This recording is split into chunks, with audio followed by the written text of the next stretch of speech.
नमस्कार साथियों, स्वागत है आप सभी का सुफ्तानो के ऑफिशियल यूट्यूब चैनल में। आज फिर एक बार हम आप सभी के सामने उपस्थित हुए हैं अपने एक नए वीडियो के माध्यम से, जिसका विषय है कजान फेडरल यूनिवर्सिटी और उससे जुड़े हुए स्कैम के बारे में जो इस साल हो रहा है। हालांकि इस वीडियो को शुरू करने से पहले मैं आप सभी से निवेदन करूंगा कि हमारे चैनल को लाइक करें, सब्सक्राइब करें और बेल आइकन पे क्लिक करें ताकि आप आने वाले हर जरूरी सूचनाओं के साथ जुड़े रहें। तो आइए शुरू करते हैं हमारा आज का ये वीडियो, जिसका विषय है Kazan Federal university and related scam. अब इस वीडियो को शुरू करने से पहले मैं आप सभी से रिक्वेस्ट करूंगा कि पहले अपने कंप्यूटर स्क्रीन के सामने आए और गूगल क्रोम या कोई भी आप जो ब्राउजर यूज करते हैं आप उसको जाए और वहां पे जाके आप गूगल पे सिंपल सा टाइप कीजिए Kazan Federal university India representative. जैसे ही आप ये चीज टाइप करेंगे आपको पहला जो लिंक दिखेगा इंडिया रिप्रेजेंटेटिव का, आपको उस पर क्लिक करना है। आपको लिस्ट ऑफ कंसल्टेंट्स मिलेंगे कि हालांकि बाकी कंसल्टेंट्स को हम हाइड कर रहे हैं, हम सिर्फ जो मेन है उसी को दिखा रहे हैं। तो पहले में आपको सबसे पहले मिलता है यूनिक एजुकेशन, जिसमें आपको नंबर दिया गया है कि आप उसमें डायल भी कर सकते हैं। यूनिक एजुकेशन की वेबसाइट पे क्लिक करेंगे तो आप उसकी वेबसाइट पे भी पहुंच जाएंगे। अब यूनिक एजुकेशन आपके दिमाग में रजिस्टर हो गया कि it's one of the legal authorised representative of Kazan Federal university. दूसरे लेवल पे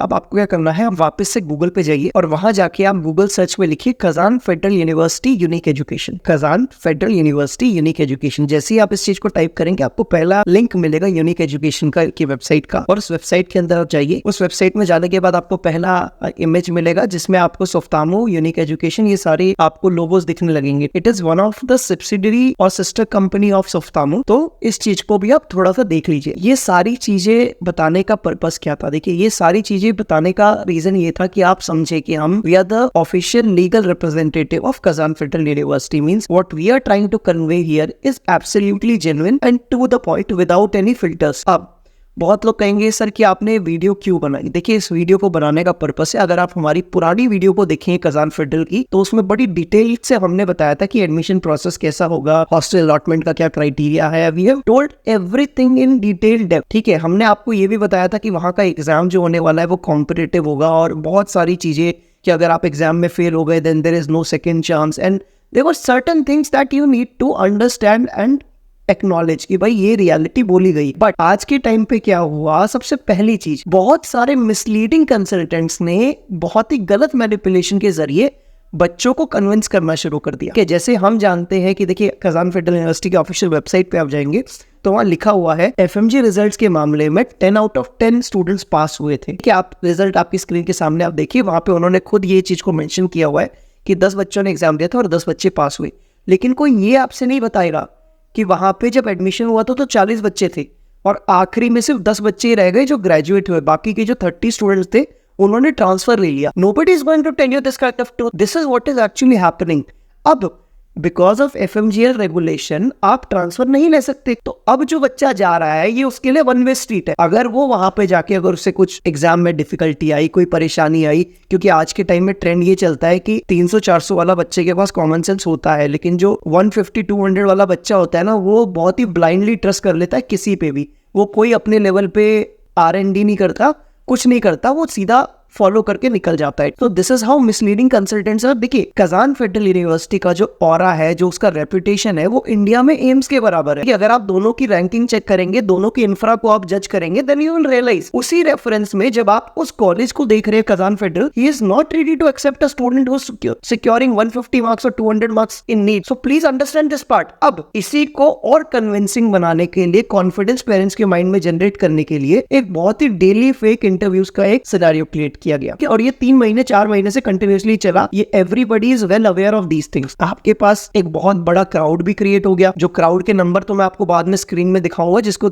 देखने के बाद आपके होश उड़ जाएंगे। बट यू विल सी कि आगे हुआ क्या। इसके बाद देखिए, हर कॉलेज में जब भी आप एग्जाम देंगे कजान फेडरल यूनिवर्सिटी में, तो कुछ हमारे पास सैंपल पेपर्स होता है। बच्चों ने कुछ क्वेश्चन हमें बोले थे, हमने उस चीज को लिख के हम बच्चों को दे देते कि नेक्स्ट टाइम जो बच्चा आएगा ना, उसके लिए एक रेफरेंस के लिए क्वेश्चन पेपर रहेगा कि भाई चलो 20 क्वेश्चन हमने दे दिए कि बेटा इस तरीके के क्वेश्चंस होंगे, क्या आएगा हमें नहीं पता, but this will be the sample guidance. ठीक है, कुछ रेफरेंस में बच्चों ने बायोलॉजी के एग्जाम सॉल्व किए, कुछ बच्चों ने ऑक्सफोर्ड इंग्लिश पढ़नी शुरू की, एंड देवर सोर्सेस जहां से उन्होंने चीजों को पढ़ा। वहां पे केमिस्ट्री, इंग्लिश एंड बायोलॉजी का पेपर होता है और बहुत ही लेवल पे बच्चों के पास जो रेफरेंस से क्वेश्चंस मिलते हैं उनको 3 साल पुराने, 4 साल पुराने, तो उस क्वेश्चन पेपर के रेफरेंस में बच्चों ने अपनी प्रिपरेशन के पैटर्न को डिसाइड किया। बट यहाँ पे जो मिसलीडिंग कंसल्टेंट्स थे, जो अनऑथोराइज्ड इनलीगल रिप्रेजेंटेटिव्स थे कॉलेज के, जो कहते थे कि we are the legal officials, but ऐसा तो था नहीं। तो इन्होंने क्या किया, पेपर लीक का सिनेरियो शुरू कर दिया। कैसे किया भगवान जाने, लेकिन पेपर लीक का कंडीशन क्रिएट हो गया कॉलेज के अंदर। अब हर बच्चे के हाथ में, इन्होंने अपने बच्चे के हाथ में, बिकॉज इन्होंने कमिटमेंट तो दे दी थी कि भाई we will grant you the seat, चाहे वो 150 नंबर वाला हो, चाहे वो 137 वाला हो, चाहे वो रिजर्व कैटेगरी में 107 वाला हो, हमें फर्क नहीं पड़ता, हम आपको पेपर दे देंगे, पेपर सॉल्व करके आप एडमिशन ले लीजिए। इन्होंने वो चीज को कर दिया। अब कुछ पेरेंट्स थे वो कन्विंस नहीं हुए, क्योंकि कुछ पेरेंट्स के माइंड में डाइवर्जन आया कि नहीं भाई ये कुछ ज्यादा हो रहा है एंड वी शुड इसको स्टॉप किया जाए। यहाँ पे काफी कंसल्टेंट को बैकफायर मिलने लगा। अब in the month of June and July what this consultants decided कि इन्होंने एक नया गेम शुरू किया। इन्होंने कहा कि भाई we will grant you admission in Kazan and we are promising you, उन्होंने प्रॉमिस किया कि हम आपको ऑफलाइन वे में एग्जाम दिलवाएंगे, मतलब कि हम आपको इंडिया से कजान लेके जाएंगे, कजान में आपको एग्जाम दिलवाएंगे और वहीं पे आप पास करके अपना एडमिशन प्रोसेस कंप्लीट कीजिए और वहीं से आप यूनिवर्सिटी के हॉस्टल में जाके अपना जो भी आपका डॉक्यूमेंटेशन प्रोसेस है एडमिशन का, आप उसको रैप अप कीजिए। अब खबर उड़ते उड़ते कहीं तक तो जाती है, तो वैसे ही उड़ते उड़ते खबर हमारे तक भी आई। हमने भी उसकी थोड़ी बहुत R&D की कि कैसे हुआ। हमने भी यूनिवर्सिटी से पूछा कि आपने कैसे बच्चों को परमिशन दे दी कि वो कजान में आके एग्जाम दे, पास करे और चले जाए। पहले कोविड से पहले का सिनेरियो बहुत अलग था। 2019 में ज्यादा बच्चे पार्टिसिपेट नहीं करते थे कजान फेडरल यूनिवर्सिटी के एग्जाम में, तो उस टाइम पे एक ट्रेंड था, लेकिन वो ट्रेंड आप 2023 में नहीं कर सकते, बिकॉज यहाँ पे बच्चों को कजान फेडरल की इन्फॉर्मेशन है। अगर हम 40 बच्चों के लिए एग्जाम कंडक्ट करते हैं तो हमें 400 बच्चे मिलेंगे। But what these guys did it, they made fake promises of offline exam in Kazan by travelling to Kazan, और इसके लिए आई गेस 10 अगस्त का डेट भी डिसाइड किया गया था। अब जैसे हमारे डीन से बात हुई, डीन ने कहा कि भैया देखो, अगर आज के टाइम पे कोई बच्चा कजान में आके एग्जाम देना चाहता है, हमें कोई ऑब्जेक्शन नहीं है, वो आके एग्जाम दे, लेकिन वो स्टडी वीजा पे नहीं आ सकता। स्टडी वीजा पे लिखा होता है कि कौन से कॉलेज में आप जा रहे हो, चाहे कजान फेडरल यूनिवर्सिटी हो या कजान स्टेट मेडिकल यूनिवर्सिटी या कोई भी रशिया की मेडिकल यूनिवर्सिटी हो, आपके वीजा पे मेंशन्ड होता है। आप किसी भी सीनियर स्टूडेंट का आप उठा के देख लीजिए, उस कंसल्टेंट को बोलिए कोई भी वीजा की आपको कॉपी देगा, अगर वो स्टडी वीजा है तो उस पे कॉलेज का नाम लिखा होता है। तो वहां पे डीन ने कह दिया कि आप टूरिस्ट वीजा लेके आइए, हम आपको स्टडी वीजा के दम पे नहीं आने देंगे। जो इंटरनेशनल डिपार्टमेंट है, दे वर वेरी मच रिजिड कि ये चीज हुई है। अब देखिए यहाँ पे जो गेम चला ना, वो ऑथराइज का अलग होता है, अनऑथराइज का अलग होता है। अनऑथराइज वाला तो ये होता है कि कैसे भी करके भेजना है, ठीक है, पर ऑथराइज वाला तो पैटर्न को जानता है ना, वो प्रोसीजर से रूबरू है, वो he is aware of the process. अब उस केस में अगर आप थोड़ा ध्यान से सोचेंगे तो यहाँ पे ट्रैवलिंग वाले में टूरिस्ट वीजा की बात आ गई। तो जैसे ही टूरिस्ट वीजा की बात आ गई, वैसे ही मेजॉरिटी ऑफ कंसल्टेंट्स ने, आपने भी जिन कंसल्टेंट्स के थ्रू एडमिशन लिया हुआ है, उन मेजॉरिटी ऑफ कंसल्टेंट से अगर आप ये बात पूछेंगे ना, तो वो भी आपको बताएंगे कि आखिर में उन्होंने अपने पूरे के पूरे प्रोसेस को बदल दिया। अब उन्होंने जहाँ पे ऑफलाइन की कमिटमेंट दी थी, वहां पे उन्होंने ऑनलाइन बोल दिया कि अब आप ऑनलाइन में एग्जाम दे दीजिए, ठीक है, बिकॉज वो ट्रैवल वाला, टूरिस्ट वाला जो वो तो सीन चलेगा नहीं। और काफी कंसल्टेंट ने टूरिस्ट वीजा के नाम पे, ऑफलाइन एग्जाम दिलवाने के नाम पे इंडिया में बहुत ज्यादा हैवी चार्ज भी किया हुआ था। देन इन बच्चों को ऑफलाइन एग्जाम दिलवाया गया। ये तो आप शुक्र मानिए कि इनका ऑनलाइन एग्जाम हुआ। अगर ऑनलाइन एग्जाम नहीं होता तो कजान में इस साल बहुत बड़ा ब्लंडर शुरू हो जाता। उसका भी हम आपको रीजन बताएंगे क्यों। अब आपको पता है कजान के पास 60 to 80 फॉरेन कोटा की सीट्स है, जिसमें वो फॉरेनर्स को एडमिशन देता है, ठीक है, ये तो उनकी वेबसाइट पे भी आपको मिल जाएगा। अब इन 60 to 80 सीट्स के अगेंस्ट में 800 से 900 बच्चों ने एग्जाम दे दिया। उसकी लिस्ट जो है वो आपकी स्क्रीन के सामने आपको दिखाई दे रही होगी। ऑलरेडी कैसे ट्रैक करना है वो भी आपके स्क्रीन पे आप देख पा रहे होंगे। रेटिंग रैंकिंग पे आप जाके वहां से आपको दिखेगा, एक स्टूडेंट ने हमें इसका भेजा है कि सर ऐसे ऐसे करके मैं गया और ऐसे करके मुझे पूरा डाटा मिला। अब उस डाटा में आपको क्या पढ़ने में आ रहा है, कितने स्टूडेंट्स है डाटा के अंदर, आप नंबर्स देखिए उनके, ठीक है, ऊपर से नीचे तक स्क्रॉल करके जाके देखिए कितने बच्चों के एग्जाम हो चुके हैं। 180 के अबव जो बच्चा 300 में से रखता है उसे पास कंसिडर किया जाता है, ठीक है, लेकिन यहाँ पे कितने बच्चे ऐसे हैं जिनका 240 के अबव है। आप देखिए स्कोर, और मैं आपके मुंह से नहीं, अपने मुंह से नहीं बोल रहा हूँ, मैं स्क्रीन पे सिर्फ डिस्प्ले करूंगा कितने बच्चों के 240 के अबव स्कोर है। अब एक बात बताइए, जिस कॉलेज में 60 to 80 सीट्स हैं और वहां पे इस तरीके का गेम खेल लिया बच्चों के साथ, तो क्या होगा उनका। और ये वो बच्चे हैं जो पिछले 4 महीने से डेडिकेटेड थे कि हमें कजान फेडरल ही जाना है। नाउ आप एक बात सोचिए, पहले तो ऑफिशियल रिप्रेजेंटेटिव जो होते हैं उनके पास सीट का एलोकेशन होता है, वो आपने देख लिया, और जो टॉप पे है उसके पास थोड़ा ज्यादा एलोकेशन होता है, ठीक है, because we have been working for so long कि हमारे पास वो एलोकेशन है। अब हमारे जितने बच्चे हैं हम उनको एडमिट कर सकते हैं, लेकिन यहाँ पे तो पूरा का पूरा सिनेरियो ही बदल दिया। सिनेरियो ऐसे बदला कि 800 बच्चों को एग्जाम दिलवा दिया, जिसमें से सीटें सबको आप दे नहीं पाओगे, तो आप क्या करोगे, आप बच्चों को डाइवर्ट करना शुरू करोगे, आप तरह तरह के ड्रामे करोगे, ठीक है, बच्चों के डॉक्यूमेंट्स तक उन्हें वापस नहीं दिए जा रहे, बच्चों से जो कंसल्टेंसी ली गई थी इस नाम पे कि उनको एग्जाम में पास कराया जाएगा जुगाड़ की मदद से, आज वो जुगाड़ लगने के बाद भी बच्चों को सीट कंफर्मेशन नहीं दे पा रहे। तो आखिर में क्या होगा, उन बच्चों को समझ भी नहीं आ रहा कि उनके साथ हो क्या रहा है। और काफ़ी लोग तो ब्लाइंडली ट्रस्ट करते थे कंसल्टेंट पे, अब वो कुछ कह ही नहीं पा रहे। So this is what is actually happening. अब आप सोचिए, आप शुरू से सिनेरियो को देखिए कि पहले तो आपको मिसलीड किया गया डिफरेंट वेज में, देन आपके साथ पेपर का वो जो इशू हुआ वो अलग हो गया। उसके पेपर में क्वालिफाई करने के बाद भी, सब कुछ होने के बाद भी, जब आप पेपर का नहीं दे पा रहे थे, आपको ऑफलाइन एग्जाम की कमिटमेंट की गई कि आपको यहाँ से वहाँ ले जाएंगे, उसको स्टडी वीज़ा के दम पे वहाँ लेके जाएंगे, पर डीन ने मना कर दिया कि नहीं भाई, टूरिस्ट वीज़ा पे आओ। मतलब अगर आप टूरिस्ट वीज़ा पे वहाँ पहुँच जाते और वहाँ पास हो जाते, तब भी आप इंडिया में आते उस टूरिस्ट वीज़ा को स्टडी वीज़ा में कन्वर्ट करने के लिए, और अगर आप फेल हो जाते तो भी आप वापस आ जाते, मतलब आपका वो पैसा भी फंस जाता। तो ये सारी चीज़ें हो गई। हालांकि ये जो हुआ है, और अभी आप देखेंगे जैसे जैसे टाइम आगे बढ़ेगा, कितने बच्चे ऐसे होंगे जिनको पता है कि उनको कॉन्ट्रैक्ट नहीं मिलने वाला। बहुत ही रेयर बच्चे ऐसे होंगे जिनको कॉन्ट्रैक्ट मिलेगा। जो ऑफिशियल रिप्रेजेंटेटिव्स हैं उनके पास जो एलोकेशन है, उनको उनका कमिटमेंट फुलफिलमेंट होगा, लेकिन बाकियों का कमिटमेंट नहीं होगा। ये बात सब जानते हैं।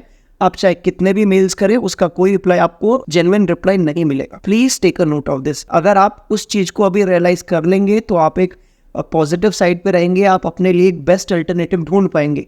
वरना इन लोगों ने आपके लिए ऑलरेडी अल्टरनेटिव ढूंढा हुआ है, जो आपको और हमें दोनों को मालूम है, ठीक है। और वहां के लिए आपको रोटेट भी किया जा रहा है, आपका ब्रेन वॉश भी किया जा रहा है। अब ये बात तो हो गई जनरल बात, जो बच्चे एडमिशन ले गए। अब आपकी स्क्रीन पे हम कुछ ऐसा दिखाने वाले हैं जिसे देखना आपके लिए बहुत जरूरी है। रीजन बीइंग कि अब आपकी स्क्रीन के सामने एक लेटर को हम शो कर रहे हैं। देखिए क्या होता है, अगर एक मेरिट वाला बच्चा कॉलेज पहुंचा तब सिनेरियो अलग होगा, लेकिन जब एक नॉन मेरिट वाला बच्चा पहुंचता है कजान फेडरल में, तो उसके साथ जो स्ट्रगल होती है वो आपको देखने को मिलेगी, और वो लेटर में आपको सामने स्क्रीन में शो भी कर रहा है। देखिए कुछ बच्चे ऐसे हैं जो उस टाइम पे मतलब पहुंच गए थे कॉलेज में 2020 में जब गए थे, तो काफी बच्चे जो 300-400 वाले थे वो सरवाइव कर गए, लेकिन वो जो जस्ट क्वालिफाइड थे और फिर भी कजान में एडमिशन हो गया उनका, वैसे बच्चे जो थे वहां पे जाके सेकंड सेमेस्टर में फेल हो गए। ये हुआ है, और आपके सामने लेटर आपको सामने पोस्ट है, आप इसके पूरे के पूरे सेंटेंसेस को पढ़िए। इसमें embassy of India in Moscow ने ये रिक्वेस्ट की कजान फेडरल यूनिवर्सिटी को कि इन बच्चों का जिस वजह से भी एग्जाम नहीं हो पाया है, मतलब फेल हो गए कुछ भी, आप इनको एक और अटेम्प्ट दीजिए, इनको मौका दीजिए ताकि अपनी गलती को सुधार सके, ठीक है। और इस लेटर को कजान फेडरल यूनिवर्सिटी को भेजा गया, और साथ के साथ ministry of foreign affairs of the Russian federation को भी भेजा। ये भी चीज हुई है, लेकिन आखिरी में भी उन बच्चों को वापस आना पड़ा। देखिए कोई भी आदमी आपको ये चीजें नहीं बताएगा, कोई भी कंसल्टेंट आपको ये रियलिटी बताएगा, क्योंकि उसकी जिम्मेदारी, उसकी रिस्पॉन्सिबिलिटी आपको उस जगह पहुंचाने की है। उसके बाद आपका जो भी होता है that is your fate, your luck. तो इस चीज को भी आप ध्यान दें। आखिर में इतना कुछ कहने के बाद हम सॉल्यूशंस की बात करते हैं कि आज की डेट में क्या सॉल्यूशंस हैं जो आप यूज कर सकते हैं। देखिए पहली बात तो ना, एमबीबीएस में आप एडमिशन लेना चाहते हैं ना, तो at least everybody needs to have a brain and they should use their common sense, ठीक है। अगर ये सब कुछ इतना इजी होता ना तो हर कोई कर रहा होता, समझ रहे। तो आप जेन्युइन कंसल्टेंट्स को ढूंढे, जब तक आप ढूंढेंगे नहीं तब तक आपको बेवकूफ बनाया जाता रहेगा, आपको भ्रमित किया जाता रहेगा। आस्क द रियल क्वेश्चंस, आप उनसे लीगल क्वेरीज कीजिए, लीगल कंसर्न्स को एड्रेस करने को बोलिए। जैसे जैसे आप करेंगे कंसल्टेंट्स फिल्टर आउट होते जाएंगे। प्रॉब्लम ये है सिस्टम की कि हर बच्चा जो है आज के टाइम पे मार्केटिंग ट्रेंड को फॉलो करता है। कल कुछ आ गया, मार्केटिंग अच्छी हो रही है, उसके पीछे भाग गए, ठीक है। लास्ट ईयर बशकीर की मार्केटिंग हुई थी, आज उसका देख लीजिए रिजल्ट क्या हुआ। बशकीर में 1200 से ज्यादा एडमिशन ले ली और आज की डेट में 150 बच्चों को एक्सपेल कर दिया। And this will happen. ये तो कजान फेडरल है जिसको फर्क नहीं पड़ता है। Kazan federal is one of the universities in Russia. वो फॉरेन स्टूडेंट्स भी लेते हैं तो बड़े लिमिटेड कोटा में लेते हैं, 60 to 80, दैट्स इट। उससे ज्यादा उनको इंटरेस्ट नहीं है। तो इस चीज को आप समझिए। तो आपको सारी चीजें पता होनी चाहिए। आप सही लोगों के साथ जुड़े ताकि आपके साथ सही हो। एटलीस्ट आपको कोई सही इन्फॉर्मेशन तो देगा, चाहे वो बुरे वे में हो। पर प्रॉब्लम ये है कि आपको कमिट जो आप सुनना चाहते हैं वो कंसल्टेंट वही बताता है। आपको जुगाड़ चाहिए पहुंचने का, वो आपको जुगाड़ बताता है। लेकिन जब आप फर्स्ट ईयर सेकंड ईयर में फेल हो जाएंगे और एज पर एफएमजीएल आपका ट्रांसफर नहीं वैलिड होगा, तब आप क्या करेंगे? You will be at the mercy of university कि अगर उसने री एडमिशन दिया तो ठीक है, अदरवाइज चेंज द कॉलेज। और तब आप कॉलेज जब चेंज करेंगे तब भी आप फर्स्ट ईयर से दोबारा पढ़ रहे होंगे। तो please take a note of this. Always follow the NMC guidelines. NMC guidelines को फॉलो कीजिए। उस गाइडलाइन को फॉलो करने के बाद आधे कंसल्टेंट को आप फिल्टर कर पाएंगे। लीगल पर्सपेक्टिव को जब तक आप रीड आउट नहीं करेंगे, ऐसे कंसल्टेंट्स को ज्वाइन नहीं करेंगे जो लीगली आपको बात बताएं, लीगल कंसर्न को एड्रेस करें, तब तक आपका कोई भी जेन्युइन सॉर्ट आउट नहीं होगा। आपके प्रॉब्लम्स रिजॉल्व नहीं होंगे, आपको कहीं ना कहीं ट्रैप किया जाएगा। सो उम्मीद करता हूं कि आज का ये वीडियो हमारा आपको समझ में आया होगा। देखिए, हम किसी कंसल्टेंट को बुरा भला नहीं कह रहे, हम वो बात बोल रहे हैं जो आज की डेट में हुई है, ठीक है। चाहे कुछ लोगों के लिए हम बुरे हो सकते हैं, लेकिन स्टूडेंट्स के लिए हम बुरे नहीं है, टू बी वेरी फ्रैंक। तो जो इस वीडियो को देख रहा है, इस वीडियो से समझे, इस वीडियो से सीख ले और सही लोगों का चयन सही तरीके से करे। Do not fall into the trap of marketing. Marketing के नाम पे रोज एक यूट्यूब का इंटरव्यू दिखा देते हैं और आप ट्रैप हो जाते हो। वो गलती ना करें, वरना आपके पेरेंट्स की पूरी लाइफ सेविंग एक बार में डिस्टर्ब हो जाएगी। Please take a well note of this and thank you for watching our video. उम्मीद करता हूँ इसी तरीके की और वीडियो को जानने के लिए आप हमारे यूट्यूब चैनल के साथ जुड़े रहेंगे। धन्यवाद।